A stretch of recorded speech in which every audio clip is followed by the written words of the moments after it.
देखो, वो घर आने वाला है।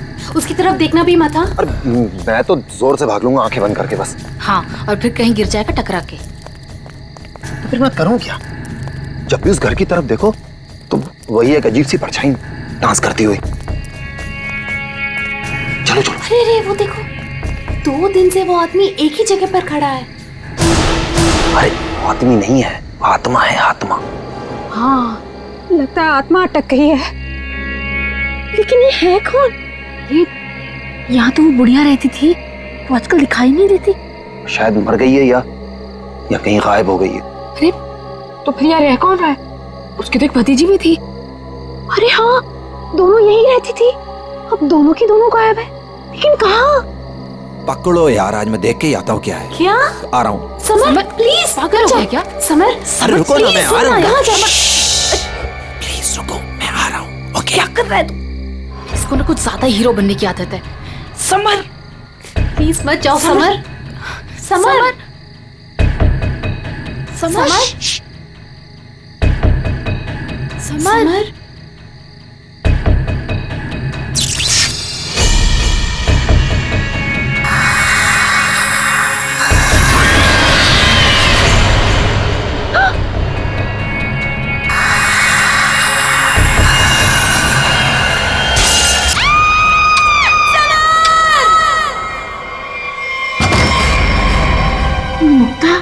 क्या हुआ बेटा? हमने वो गूंज महल वाला रास्ता पकड़ा था और वो बेवकूफ समर वो महल के अंदर चला गया था। अरे पर तुम लोग उस रास्ते गए क्यों? बेटा सबर तो ठीक है ना? माँ, किसी ने अंदर से उस पे फूलदान फेंक कर मारा। हम लोग भागकर वहां से आ गए। मैंने गिनी और सबर को बोल दिया कि अब से हम उस रास्ते से कभी नहीं जाएंगे। अच्छा किया बेटा, गूंज महल से दूर रहना ही अच्छा है। आ गए? अरे कहाँ दिन भर आवारागर्दी करता फिरता है तू? भैया घर की हालत देखो क्या हो गई है। माँ की बीमारी की वजह से लोन लेने की नौबत आ गई है। ऐसे फालतू घूमने से अच्छा कोई नौकरी क्यों नहीं ढूंढ लेते? नौकरी मिल गई है मुझे। अच्छा? कौन सी बेटा, कहाँ नौकरी मिली तुझे? भैया कहाँ मिली है नौकरी? जवाब दो। गूंज महल में। ए, तुझे पता है तू क्या बोल रहा है? अरे गूंज महल में जो बुढ़िया रहती है वो मर चुकी है और उसकी भतीजी का भी कुछ अता पता नहीं है। बेटा वहां पे तो आत्माएं रहती है और तू ऐसी जगह पे जाके नौकरी करेगा? नहीं नहीं, तुझे वहां जाने की कोई जरूरत नहीं है। नहीं, तू वहां नहीं जाएगा। माँ, वो बुढ़िया मरी नहीं है और उसी की भतीजी को पियानो सिखा रहा हूं मैं। 50,000 रुपए दे रहे महीने के। 50,000? म्यूजिक सिखाने के इतने सारे रुपए? माँ, मैं ये 50,000 रुपए एडवांस। अब हमारी सारी मुसीबतें खत्म। भैया पता है आज रात को हमारे साथ क्या? म्यूजिक सिखाऊंगा मैं पैसे कमाऊंगा। म्यूजिक सिखाऊंगा, पैसे कमाऊंगा। ये लड़का कभी किसी की नहीं सुनता, तुम देख लेना, कोई न कोई मुसीबत ला के रहेगा एक दिन ये। बल्लू को नौकरी मिल गई और उसने मुझे बताया भी नहीं। और ये ऐसे अजीब से बर्ताव क्यों कर रहा है? वो देखो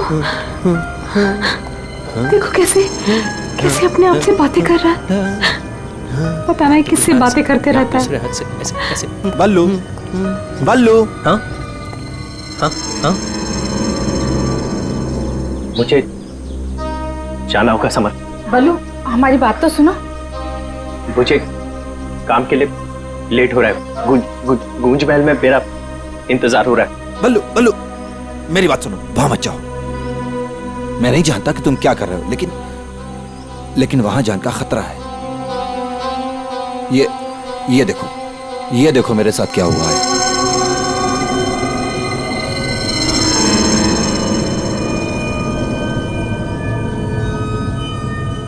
क्या हुआ? कल गूंज महल में एक औरत ने मुझ पर हमला किया। नहीं, ऐसा नहीं हो सकता। वहां तो सरिता आंटी और उनकी भतीजी ईशा रहती है। वो बहुत अच्छे लोग हैं, ऐसा नहीं कर सकते। मुझे लेट हो रहा है, मुझे जाना होगा। अरे भैया मत जाओ, वहाँ खतरा है भैया।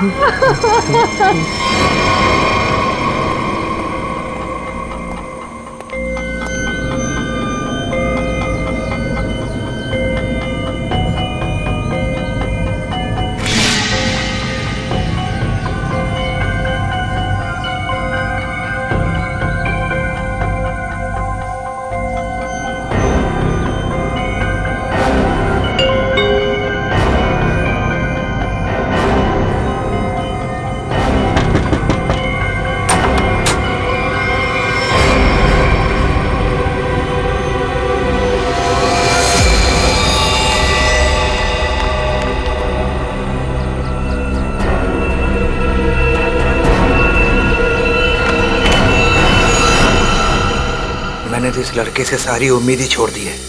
पता नहीं कैसी नौकरी है भी या नहीं। देख, मेरा बेटा आया होगा, देख तो।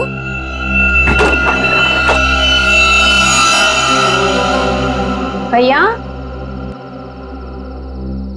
भैया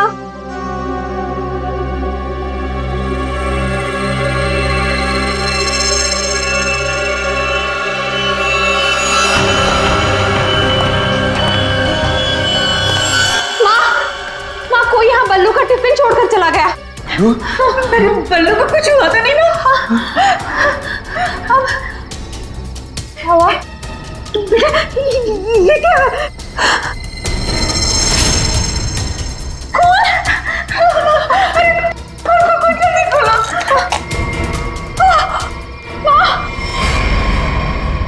ये है वो गूंज महल जहाँ पे आपका बेटा बलविंदर यानी बल्लू कल आया था और उसके बाद से वो वापस नहीं आया। यहाँ पे दो औरतें रहती हैं, एक बुजुर्ग औरत सरिता देवी और उसकी भतीजी ईशा है। और आप लोगों के हिसाब से वो लोग कुछ अजीब है, राइट? सर ये पूरा घर ही अजीब है। यहाँ की खिड़कियों से रोशनी चमकती है, साए दिखते हैं, यहाँ से गुजरने वाले लोगों पर चीजें फेंककर हमला करते हैं। पता नहीं मेरा भाई कैसे फंस गया यहाँ। बल्लू यहाँ नौकरी करता था? जी हाँ, और इसी घर से मेरे बेटे का खाने का डिब्बा वापस आया था, खून से भरा। और सर जब पता लगाने के लिए मैं अपने दोस्तों के साथ यहाँ आई थी तो हमने दरवाजा खटखटाया, आवाजें लगाई, डोरबेल बजाया, लेकिन किसी ने जवाब नहीं दिया। सर यहाँ मेरे बेटे के साथ जरूर कुछ हुआ है। उन लोगों ने जरूर कुछ किया है सर। प्लीज मेरे बेटे को बचा लीजिए।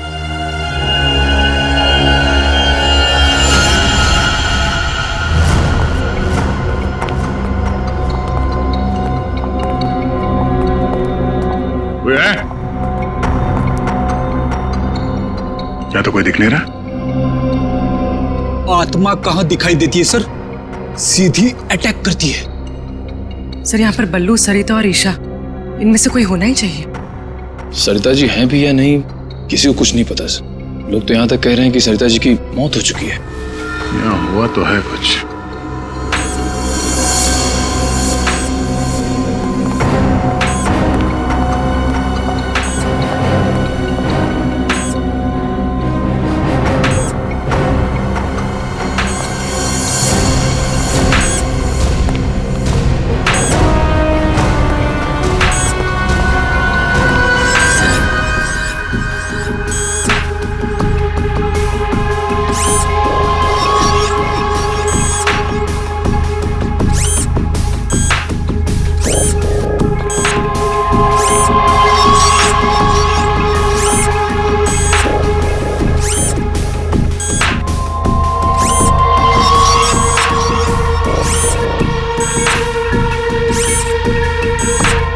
सर ये क्या है तो ये इंसान ही, मगर मैकेनिकल पुतला बना दिया है। खुद ताली बजा रहा है।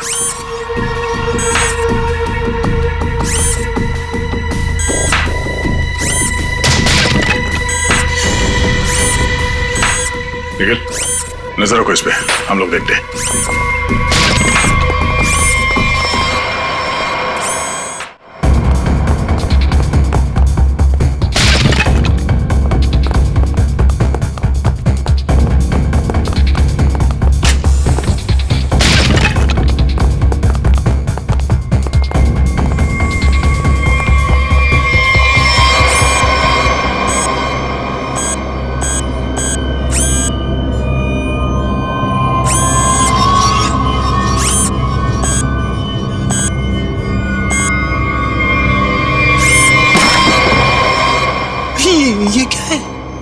रोबोट जैसा कुछ है। इसके एक्शंस और मूवमेंट्स देखो कितने मैकेनिकल है।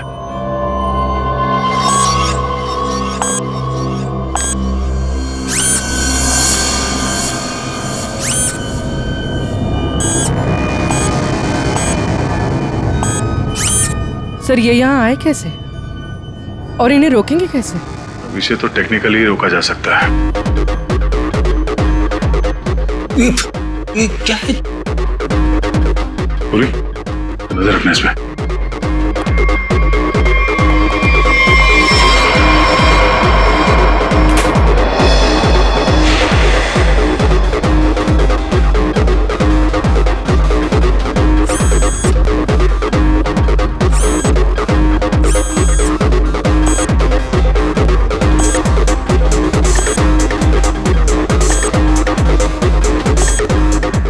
तीन यंत्र मानो, सब लोग अपने मूवमेंट्स ऐसे ही दोहरा रहे हैं। कौन है ये लोग और इन लोगों के साथ ऐसा किसने किया?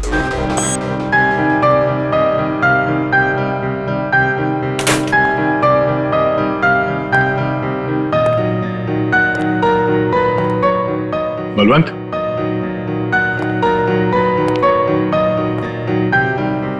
बल्लू, बल्लू,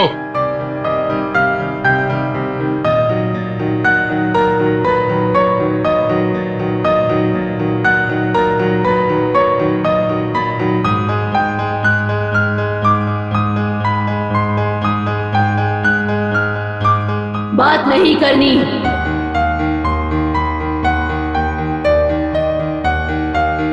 क्या हो गया तुम्हें? और तुम ये लड़की की आवाज में बात क्यों कर रहे हो? और ये तुम्हारे कपड़ों पे ये खून कैसे? हाँ? बल्लू इधर देखो, मैं तुमसे कुछ बात कर रहा हूं, मेरी तरफ देखो।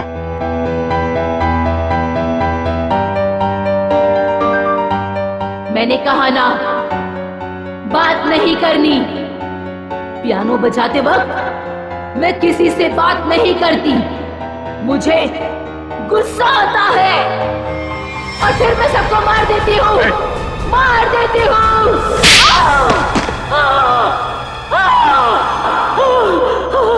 बोलो, बोलो। एक्सक्यूज मी, कौन हो तुम? हाथ ऊपर। देखिए आप गोली मत चलाना, गोली मत चलाना। ये मेरा ही घर है, आप गोली मत चलाना, मारना मत मुझे आप प्लीज। तुम्हारा घर है ये? हाँ, ये मेरा घर है। क्या खेल खेल रहे हो तुम यहाँ? हाँ? और तुम्हारे घर में ये सब लोग कौन है? शायद ह्यूमन मशीन्स है जो तुम्हारे इशारे पे नाच रहे हैं। क्यों? सर ये क्या कह रहे हैं आप? मैं नहीं जानता सर मेरी कंसर्न क्या आपको बताता हूँ सर। ये मेरा घर है और यहाँ पर जो है ना सर, मेरी सरिता आंटी और मेरी एक कजिन है ईशा, वो रहती है सर। वो कैसी है वो देखने के लिए आया था सर मैं। That's my only concern. ये कौन है मैं नहीं जानता। आप कौन? सीआईडी। सीआईडी?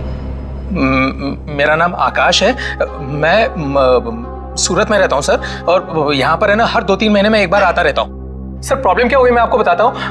उनका फोन है ना स्विच ऑफ आ रहा था, तो मुझे पता नहीं चल रहा था कि क्या हुआ है, और फिर अब यहाँ पर आकर देखता हूँ तो आपको यहाँ पर ये इसके शर्ट पर खून लगा है। सर मेरी आंटी और ईशा को इसने कुछ किया तो नहीं ना सर? इसने मार तो नहीं डाला ना उन्हें सर?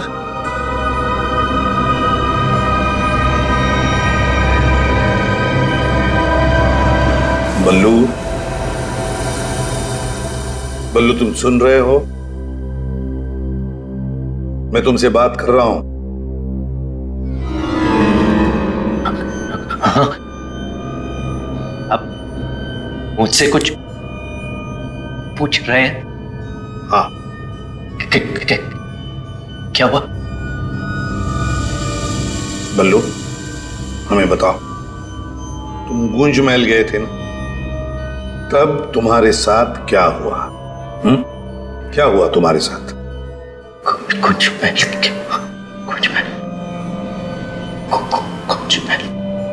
तुम ईशा को म्यूजिक सिखाने गए थे ना वहां पे क्या हुआ था? सरिता और ईशा कहाँ हैं? सर सर मुझे समझ नहीं आ रहा है कि आप लोग इसे इतना प्यार से क्यों पूछ रहे हैं। He's a criminal, criminal। Sir इसी ने मेरी आंटी और ईशा को कुछ किया है, और वहां पर आपको जो इंसानी पुतले मिले थे ना, सब इसी का किया जा रहा है। शक तुम्हारे ऊपर भी है। तुम्हारे घर में मौत का खेल चल रहा था और तुम्हें मालूम तक नहीं।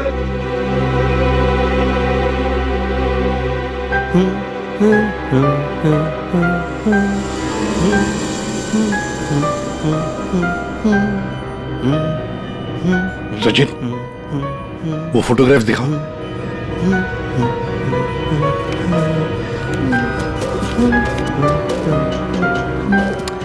इन तस्वीरों को ध्यान से देखो, बताओ कौन है ये लोग और इनका ये हाल किसने किया? ये सब लोग जिंदा है, जिंदा है। ये लोग तुम्हें जिंदा लग रहे हैं? हाँ, जिंदा जिंदा।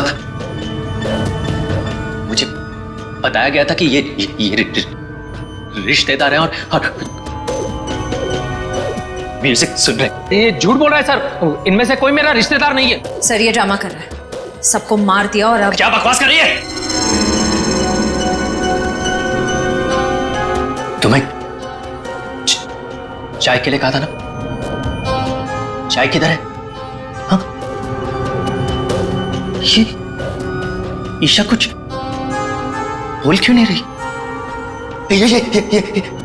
ये अकेला क्यों ताली बजा रहा है? हाँ? मम्मी को बोल देता हूं, रुकूं या भाग जाऊं? कितना बड़ा और डरावना घर है।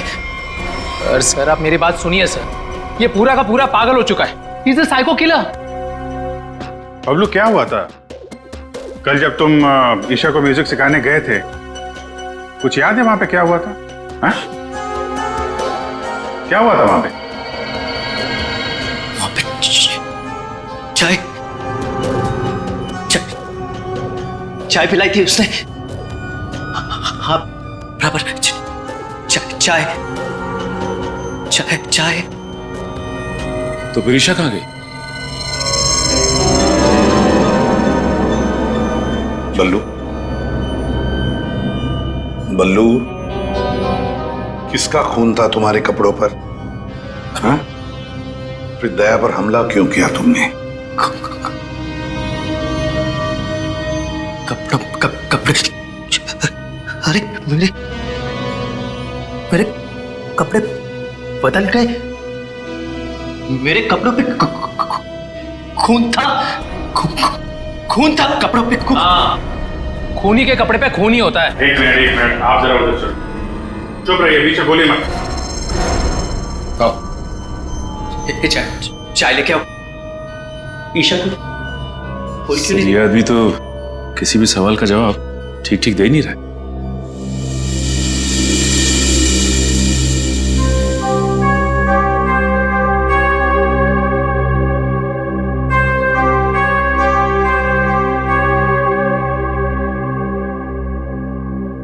अभिजीत, इस बल्लू की मेडिकल जांच करवाते हैं, पता तो चले ड्रामा कर रहा है या वाकई इसके दिमाग के साथ कोई प्रॉब्लम है।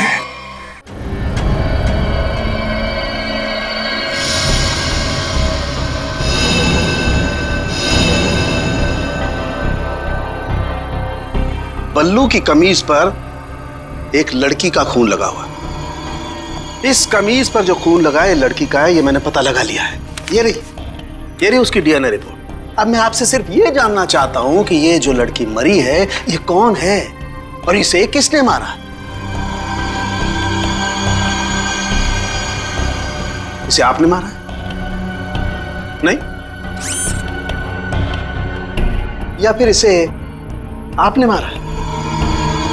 नहीं? या फिर इसे तुमने मारा?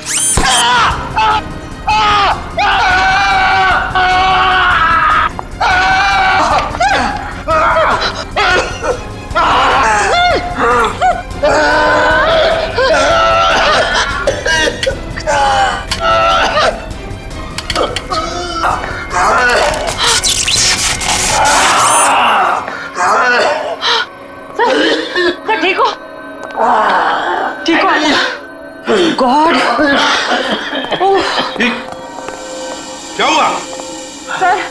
सर इस पुतले के हाथों में सर की गर्दन अटक गई थी।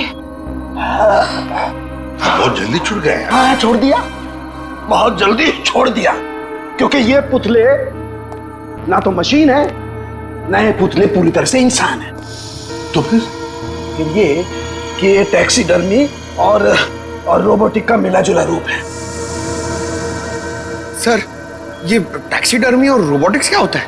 पंकज, टैक्सीडर्मी एक कला है जिसमें जानवरों की खाल को एक खास किस्म के केमिकल में प्रिजर्व करके उनमें भूसा भर करके उनको एक आकार दिया जाता है। इन तीनों के साथ भी ऐसा ही किया गया है। इंसान की खाल को केमिकल में प्रिजर्व करके लकड़ी के पुतलों पर चढ़ाया गया है। लेकिन सर ये सब करना तो गैर कानूनी। उन्हीं गैर कानूनी काम ही तो करता है। यार सालुंखे, ये इंसान तो नहीं है, फिर भी ये ताली कैसे बजाते हैं, हमला कैसे करते हैं? इन तीनों के दिमाग में एक मशीन फिट कर दी गई है। इसका कंट्रोल खूनी के हाथ में है और खूनी ने उस मशीन के जरिए इनके चारों तरफ एक खास घेरा निश्चित कर दिया है। कोई भी इंसान उस घेरे के अंदर आकर के कोई मूवमेंट करता है, ये चालू हो जाते हैं, अपना काम करने लगते हैं। एक्टिव हम लोग भी तो आसपास घूम रहे हैं डॉक्टर साहब। नहीं, इन तीनों की मशीन को मैंने डीएक्टिवेट कर दिया था। वहां उस पीछे वाले में कुछ गलती रह गई।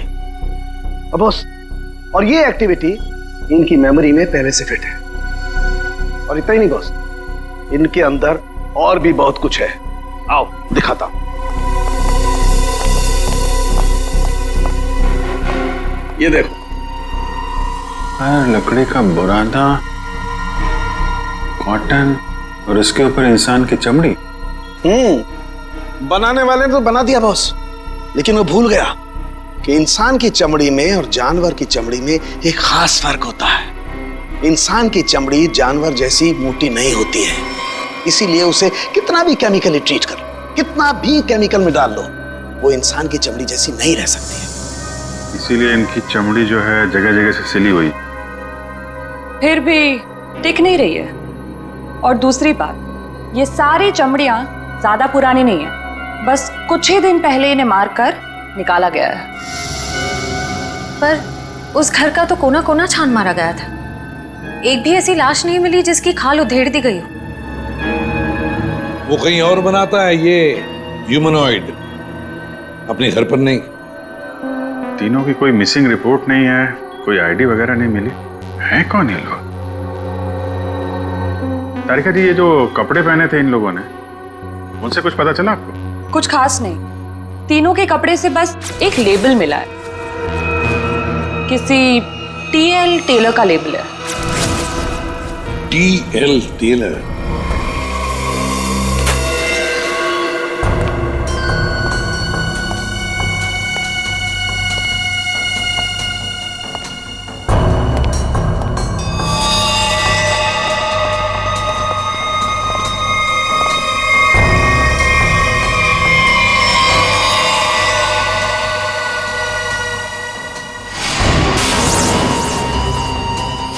चाकू मारा कैसे? कई बार मारा था सर। बल्लू के कपड़े पे जो खून के छींटे थे, कहीं इस लड़की के तो नहीं? ये तो बल्लू ही बताएगा। मुंजी, असली बात ये है कि गूंज महल में से एक लाश मिली है हमें, एक लड़की की लाश। ये है वो लड़की। क्या आप जानते हैं इसे? किन्नी है ये मर गई क्या? तो ये बल्लू उस लड़की को जानता था सर? और मोहन जी, बल्लू के कपड़ों पर गिनी का खून है।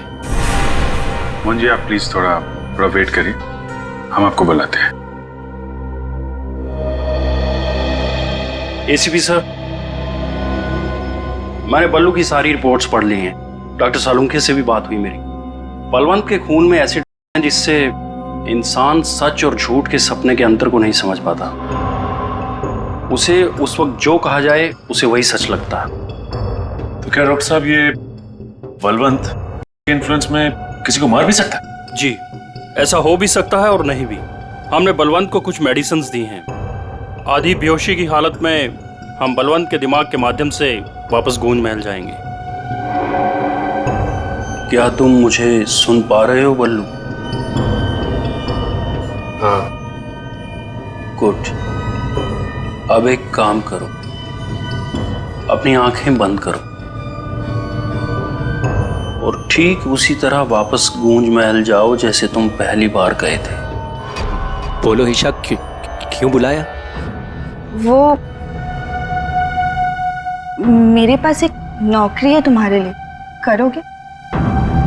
नौकरी? हाँ, तुम म्यूजिशियन हो ना, पियानो बजाते हो, मैं जानती हूँ। मैं तुम्हें 50,000 रुपए दूंगी।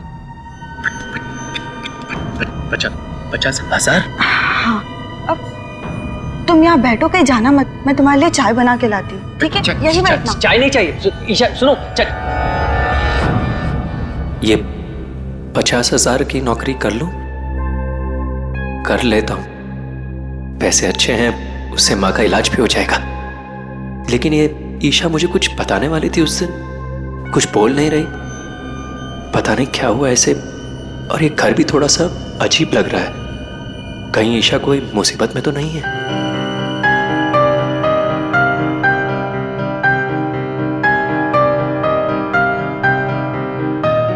शायद यही ईशा की आंटी है, Sarita ji. Excuse me ma'am. Hello. अच्छी ट्यून है।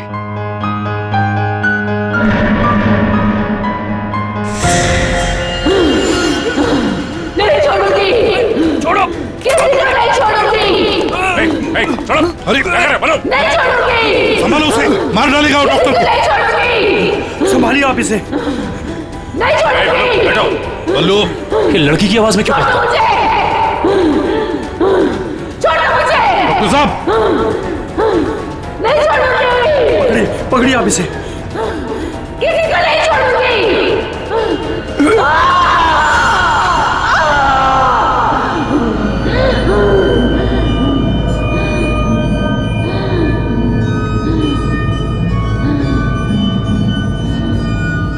नहीं छोड़ूंगी, अब किसी को नहीं छोड़ूंगी। पुतला बना दिया, परेशान कर दूंगी। बची हुई बॉडीज मछलियों को खिला दूंगी।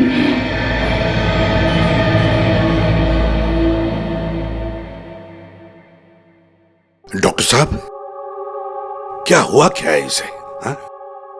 ये से अचानक से औरत की आवाज में क्यों बात करता है? जब तक बल्लू पियानो तक नहीं पहुंचा था तब तक ये ठीक था, लेकिन जैसे ही इसके दिमाग में पियानो की आवाज सुनाई दी, ये कोई और बन गया। आपके कहने का मतलब है कि पियानो की आवाज सुनते ही ये बल्लू अपने आप को खूनी औरत समझने लगता है। मतलब ये किसी के वश में है, किसी ने हिप्नोटाइज किया है इसे। क्या लगता है आपको डॉक्टर साहब? हाँ, ये टेलर्स का पता चल गया सर, जिसने तीनों मानव मशीन के लिए कपड़े बनाए थे सर। अच्छा, टीएल टेलर्स।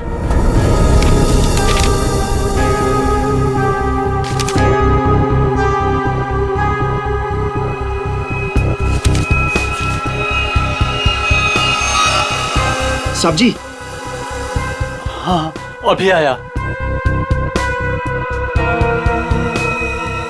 देखिए सर, ये ऑर्डर एलपी प्रोडक्शन का है। 19 दिसंबर 2015 को कपड़ा दिया था और 1 जनवरी 2016 को 5 कॉस्ट्यूम और नाप भी है, और ऑर्डर देने वाली का नाम भी है, रॉबी का, और फोन नंबर भी है सर। 91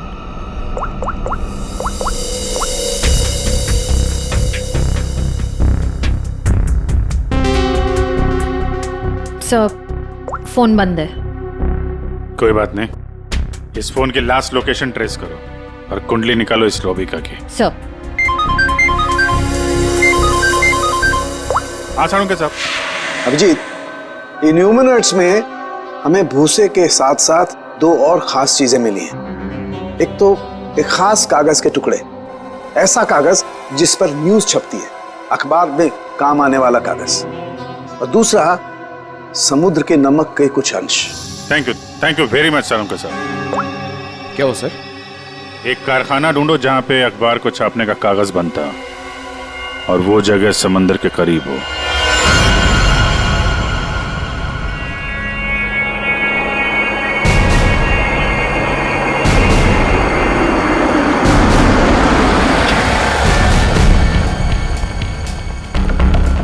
समंदर के किनारे paper mill,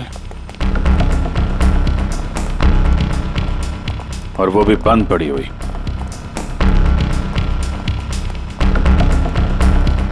sir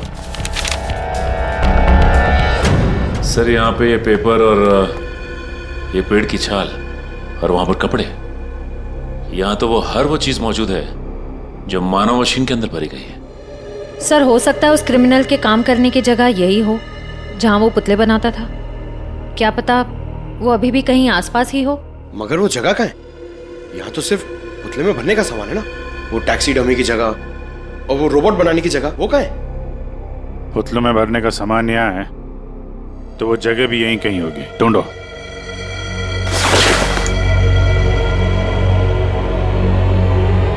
sir!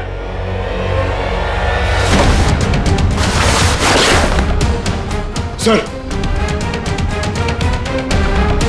My God,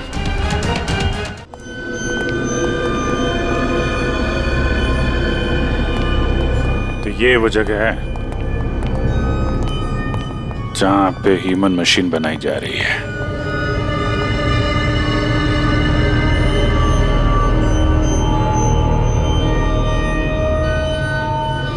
ये देखो,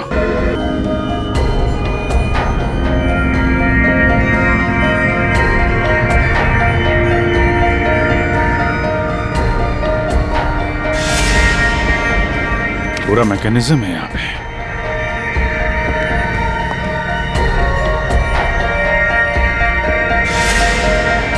सर! हाँ?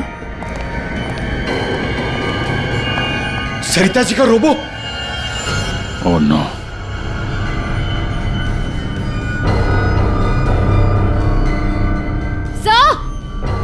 सर जल्दी आइए। सर, ईशा, सर खूनी ने इसका सारा खून निकाल दिया। इसकी सांसें भी बहुत धीमी चल रही हैं। इसको हॉस्पिटल लेके चलो जल्दी। एम्बुलेंस को फोन करो। हेलो। सरिता को तो उसने रोबोट बना दिया, अब इसका भी वो हल करने वाला था। सर, रोबिका की लोकेशन का पता चल गया। आज तो हद हो गई। कब से वैनिटी का इंतजार कर रही हूँ। कोई मुझे सीन समझाएगा या फिर मैं पैकअप अनाउंस कर दूं। काजल, काजल, कहाँ हो तुम? नहीं चाहिए मुझे। काजल! सॉरी रोबिका मैडम, एक्चुअली वो स्क्रिप्ट में थोड़ा सा चेंज हुआ है। व्हाट? सीन में चेंज हुआ है? लास्ट मिनट में डायलॉग्स कैसे याद करूंगी? एनीवे, स्क्रिप्ट दो। मैम, एक्चुअली जो सीन होने वाला है ना, वो स्क्रिप्ट आपके को स्टार के पास है। How can you do this? तुमने स्क्रिप्ट मुझसे पहले को स्टार को दे दी। तुम जानती हो ना मैं कौन हूँ। शो क्विट कर दूंगी 1 मिनट में। टीआरपी नीचे और शो बंद। बोलो, क्विट करूं? एनीवे, कहाँ है वो को स्टार?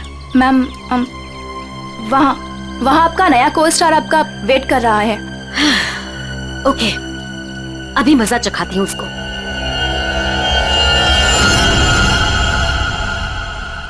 हेलो, कोई है? यहाँ तो कोई नजर नहीं आ रहा। हेलो, कोई है यहाँ पर? हेलो, हेलो, कोई है? पता नहीं ये काजल भी ना यहाँ क्यों भेज दिया मुझे।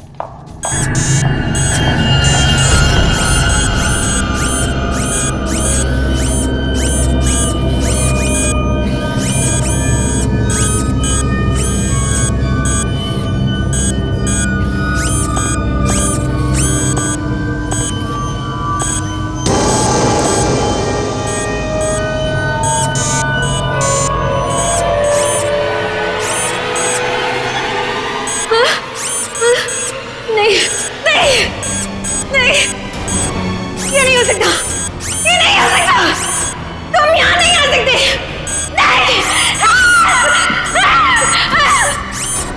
Hello miss Rubika.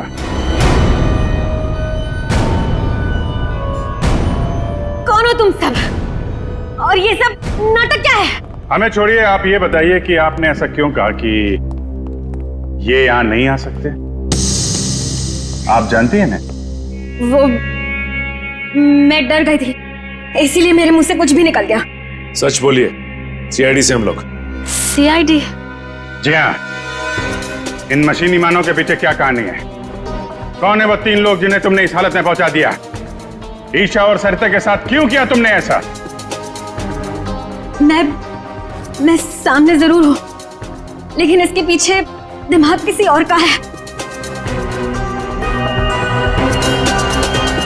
किसका है? लेकिन सर, आपने हम सबको यहाँ क्यों बुलाया है? हाँ सर, मेरी समझ में ये नहीं आ रहा है कि आप लोग किस किस को पकड़ेंगे। कभी बल्लू पर शक, कभी हम लोगों से पूछताछ। आखिर आप लोग चाहते क्या है ना? कुछ तो बताइए सर, ये सब किसने किया है? सारे सवालों का जवाब मिल जाएगा, लेकिन यहां आप लोगों को बुलाया है एक कहानी सुनाने के लिए। कहानी? जी हाँ, कहानी। कहानी एक इंसान की जिसका दिमाग बड़ा शातिर था। उसके दिमाग में एक प्लान पल रहा था, लोगों को मारना, फिर रोबोटिक्स और टैक्सीडर्मी के जरिए उन्हें वापस जिंदा करना। और ऐसे में वो मिला एक खूबसूरत लड़की से, जिसकी एक बेरहम आंटी थी जो उसे बहुत तंग कर रही थी। उस लड़के के दिमाग में एक आइडिया आया। उसने उन दोनों को एक बहुत बड़े कोठी में शिफ्ट करवा दिया।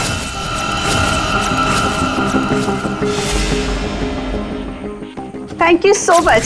और फिर उस लड़के ने उस सुंदर सी लड़की को पहला झटका दे दिया।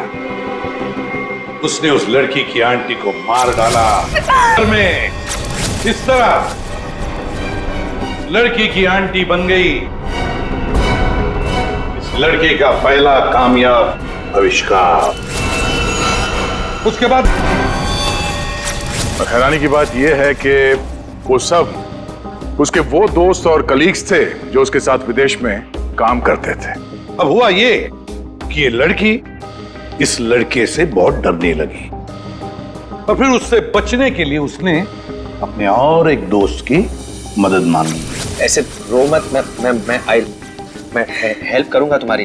तुम बताओ क्या करना है। और जब खूनी को ये बात पता चली तो बहुत भड़क गया। प्लीज मुझे मत मारो, मुझे छोड़ दो प्लीज। उसने उस लड़की को कैद कर लिया और उसके दोस्त को बेवकूफ बनाया।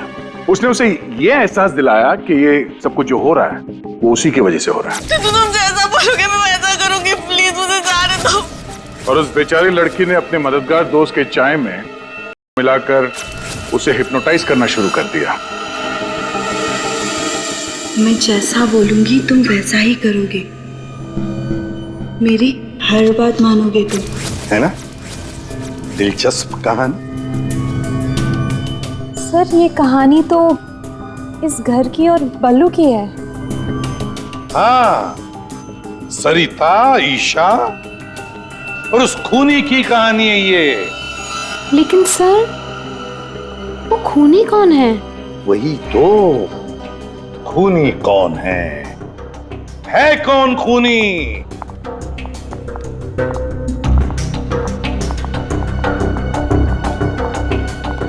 कहां फंसा दिया तुमने मुझे? तुमने तो कहा था कि ये कोई एक्सपेरिमेंट है, तुमने तो खून ही कर डाले। ये सब तुमने किया समर? हाँ, ये सब मैंने किया। और ये सब मैंने किसी और वजह से नहीं, ये सब मैंने सिर्फ इसलिए किया क्योंकि मैं चाहता हूं कि साइंस की दुनिया में मेरा नाम सुनहरे अक्षरों में लिखा जाए और कि मेरे इतने बड़े एक्सपेरिमेंट को वो लड़की, वो ईशा बर्बाद कर देना चाहती थी। और इसके लिए उसने उस बल्लू से मदद भी मांगी।